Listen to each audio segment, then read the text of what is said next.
GPI Grand Wisata yang dikasih dan mengasihi Tuhan.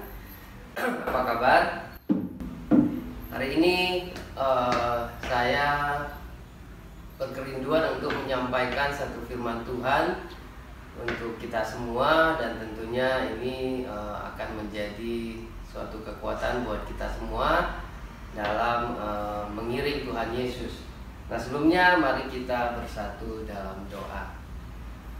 Bapa, terima kasih, kami mengucap syukur ya Tuhan untuk kesempatan yang Engkau berikan kepada kami untuk boleh mendengarkan kebenaran firman-Mu ya Tuhan. Biarlah kebenaran firman-Mu itulah yang memerdekakan kami. Kami mengucap syukur ya Tuhan, firman-Mu pelita bagi kaki kami dan terang bagi jalan kami.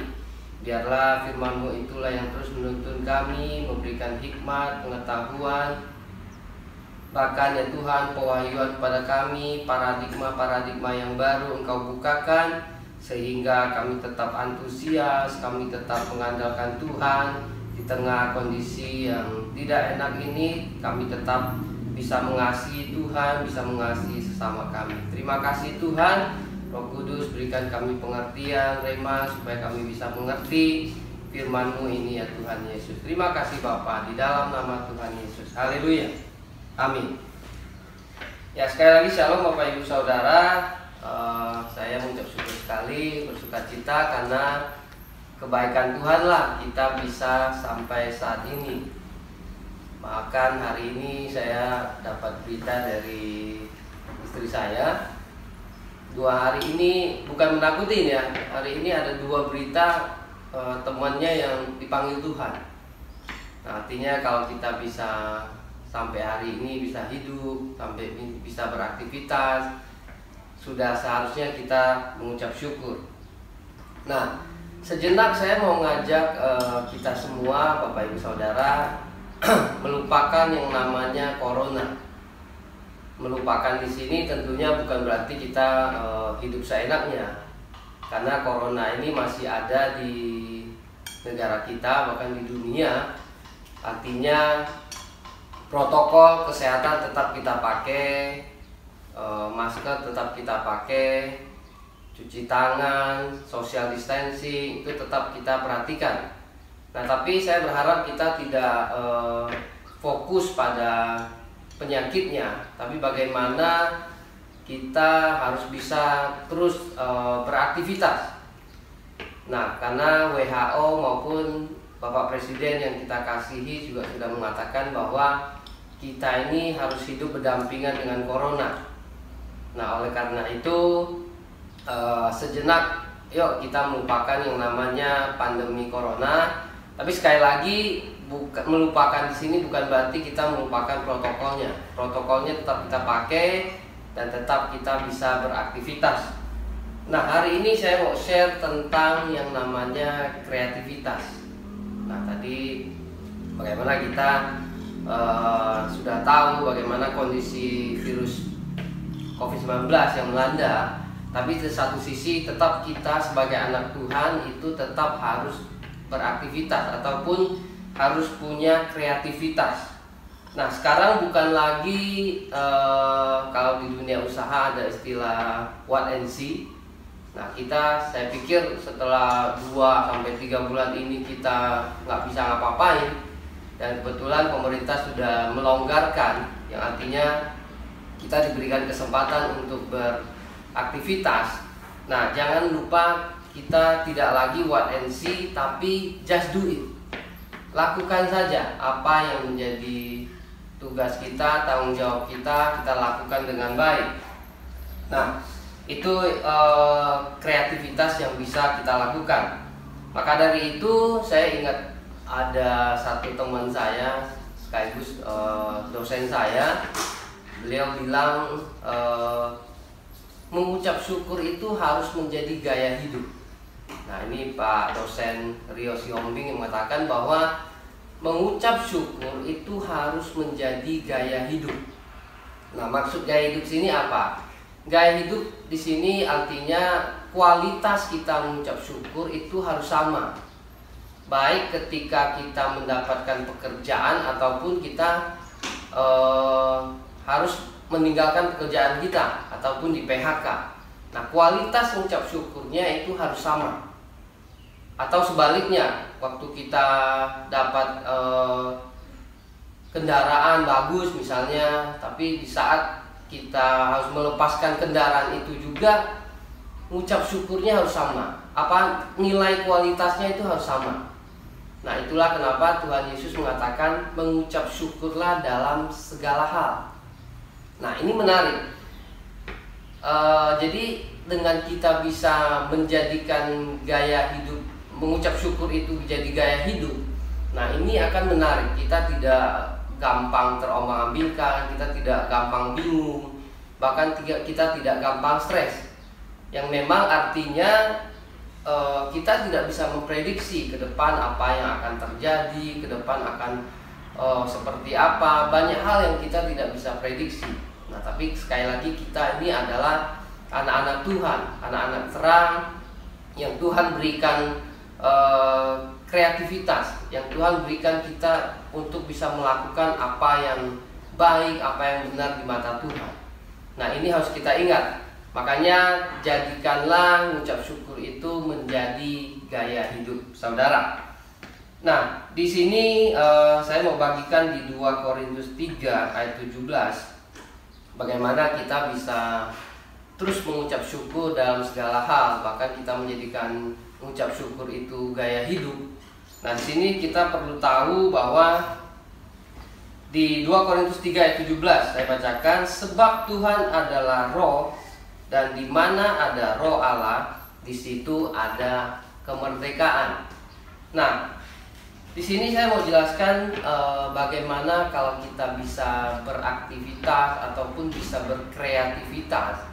Di sini Tuhan mau memberikan pengertian buat saya dan tentunya nanti ini buat kita semua. Di sini dijelaskan jelas enak bagus sekali. Di situ dikatakan di mana ada roh Allah, di situ ada kemerdekaan. Nah, roh Allah ini kan berbicara Roh Kudus yang ada di dalam diri kita. Nah, kita orang yang percaya Tuhan kasih anugerah ada Roh Kudus dalam diri kita, ada Roh Tuhan dalam diri kita. Nah, ketika ada roh Allah di dalam diri kita, di situ ada kemerdekaan.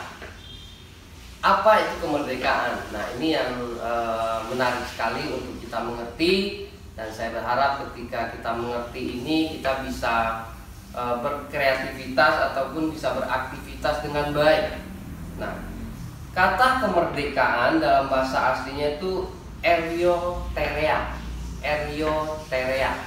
Nah, nggak usah ingat-ingat eriotereanya, maknanya saja. Nah, dalam bahasa aslinya erioterea itu kalau diterjemahkan ke bahasa Indonesia itu ada 3 maknanya. Nah, yang pertama, arti dari kemerdekaan itu kebebasan. Nah, kita kenapa tadi saya bilang kita bisa berkreativitas, kita bisa beraktivitas, karena kita ini manusia bebas. Nah, ingat Bapak Ibu Saudara bahwa di dunia ini sebenarnya istilah kerennya dunia ini atau bumi ini masih status quo. Status quo itu artinya bumi ini pemiliknya yang menjadikannya itu Tuhan. Tapi akibat dosa, dunia ini dikuasai oleh iblis, si jahat. Dia bisa menggoda kita, bahkan bisa membodohin kita, bisa menipu kita. Nah, iblis bisa di dunia ini. Nah, makanya Tuhan memberikan kemerdekaan buat anak-anak Tuhan, Bapak, Ibu, dan saya. Nah, di sini makanya arti kebebasan itu artinya kita tidak lagi terikat dengan dunia ini. Kita tidak terikat dengan roh-roh jahat yang mau mengganggu kita. Kita tidak terikat. Makanya kita bisa bebas beraktivitas. Kita bisa berkreativitas. Nah, Bapak Ibu Saudara masih ingat bahwa di Alkitab ada Nabi Musa. Bapak Ibu pasti ingat. Nah, Nabi Musa ini ketika dipanggil Tuhan, Tuhan selalu bertanya, apa yang ada padamu?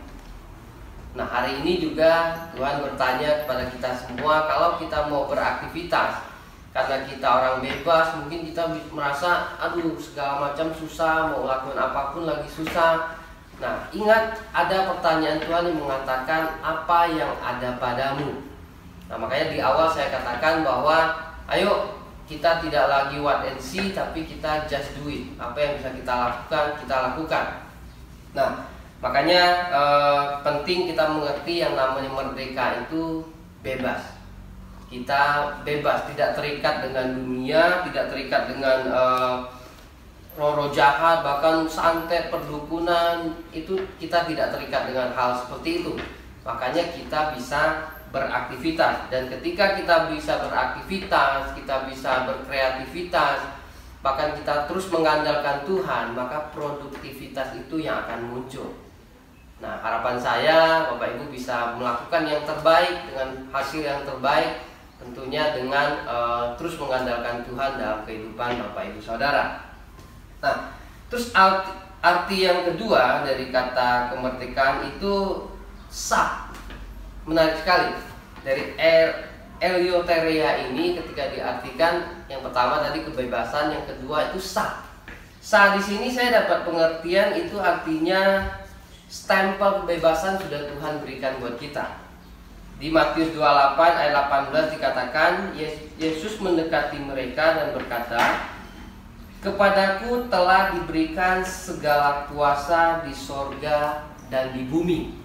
Nah, ini menarik sekali ketika murid-murid Tuhan Yesus bertanya kepada Tuhan Yesus. Tuhan Yesus bilang bahwa segala kuasa telah diberikan kepada Tuhan Yesus di sorga maupun di bumi. Nah, kita ini mengikut Tuhan yang berkuasa atas sorga dan bumi. Nah, sebenarnya stempel sah kebebasan itu sudah Tuhan berikan buat kita semua. Makanya kita bisa berkreativitas. Jadi Bapak Ibu, sekali lagi makna dari kemerdekaan itu sah, artinya kita bebas. Nah, di 1 Korintus 7 ayat 23 juga dijelaskan, firman Tuhan mengatakan, "Kamu telah dibeli dan harganya telah lunas dibayar. Karena itu janganlah kamu menjadi hamba manusia." Nah, kita adalah manusia-manusia yang sudah ditebus sama Tuhan Yesus dan harganya telah lunas dibayar. Makanya kita tadi saya bilang di awal, kita harus mengucap syukur. Bahkan menjadikan ucap syukur itu menjadi gaya hidup. Yang berarti kualitas kita ucap syukur itu sama. Mau keadaan enak maupun tidak enak, mau keadaan lagi susah ataupun senang, kualitasnya itu harus sama. Jangan hanya ketika dapat sesuatu yang enak atau dapat pekerjaan bagus, kita ucap syukurnya sampai wah pesta-pesta segala macam. Bukan berarti nggak boleh. Ketika ada satu momen kita merayakannya boleh. Tapi ketika itu diambil pun kita bisa tetap mengucap syukur. Nah, ini kualitas mengucap syukur yang luar biasa. Dan yang ketiga dari makna kemerdekaan tadi, ini artinya bermoral. Nah, ini lebih menarik lagi nih. Ketika kita dinyatakan sebagai orang yang merdeka, orang yang bebas, orang yang sah di mata Tuhan. Nah, kita di sini makna kemerdekaan itu artinya bermoral. Nah, bermoral ini penting sekali. Jadi firman Tuhan juga mengajarkan kepada kita, perhatikan bagaimana kamu hidup. Nah, perhatikan bagaimana kita hidup. Perkataan kita, perbuatan kita. Pastikan kalau kita orang bebas, orang yang sah, bahkan kita pengikut-pengikut Tuhan yang luar biasa. Nah, kita tidak gampang mengucapkan kata-kata yang tidak baik. Bahkan kita tidak gampang lagi mengejas orang. Nah, tapi sebaliknya justru perkataan-perkataan kita adalah perkataan yang membangun, yang membuat orang itu, wow, ini perkataan yang justru membangkitkan semangat. Nah, penting itu Bapak Ibu Saudara, ketika jadi orang yang bermoral, pola pikir kita itu harus berubah. Jangan lagi dikit-dikit kita merasa, oh kita nggak bisa, jangan. Nah, memang kita sebagai anak Tuhan diajarkan untuk tidak sombong. Nah, itu kita memang tidak sombong, tidak memuji-muji diri kita sendiri. Tapi jangan lupa juga, jangan jadi minder. Nah, ada orang-orang tertentu yang ketika diajarkan tidak sombong, oke, dia bisa tidak sombong apa adanya. Tapi sekali lagi di dunia ini ada si iblis. Iblis bisa menipu kita dengan mengatakan, oke, kamu tidak sombong, tapi kamu tidak bisa apa-apa. Akhirnya terus kita jadi minder. Nah, ini juga nggak boleh. Nah, kita diajarkan tidak sombong, tapi harusnya kita juga tidak minder. Nah, minder itu akan membunuh kreativitas kita. Ketika kita minder dikit-dikit, kita merasa tidak bisa. Nah, itu akan merusak kreativitas kita. Bahkan kalau kita ingat Musa, sekali lagi Musa tadinya pun nggak mau. Tapi ketika Tuhan Yesus bertanya, apa yang ada padamu? Terus dia ingat, dia ada tongkat, dan tongkat itulah yang luar biasa. Bahkan terakhir ketika membelah laut pun pakai tongkat itu. Nah, luar biasa sekali. Jadi kita tidak sombong, tidak selalu memuji-muji diri, tapi pastikan kita tidak juga menjadi orang yang minder. Nah, orang yang minder itu orang yang selalu melihat ke belakang, selalu melihat keluarganya, selalu melihat pendidikannya. Tidak perlu. Ketika kita sudah ada, sebagaimana kita ada, kita mengandalkan Tuhan, Tuhan akan memberkati kita. Nah, itu saudara, firman Tuhan yang saya dapatkan, dan saya rindu sekali untuk membagikan buat kita semua. Harapan saya ini mengingatkan kita sekali lagi bahwa kita ini adalah anak-anak Tuhan yang merdeka, yang bebas, yang sah, bahkan yang bermoral. Nah, ini kalau kita mengerti, pastinya kita bisa berkreativitas dengan baik. Dan dari kreativitas itu kita akan menghasilkan produktivitas yang luar biasa. Nah, itu saudara yang bisa saya bagikan pada hari ini. Saya berdoa kita semua tetap aman dalam lindungan Tuhan. Bahkan melalui firman Tuhan ini akan mendongkrak kreativitas kita, yang membuat kita tetap semangat mengikuti Tuhan. Terima kasih. Tuhan Yesus memberkati kita semua.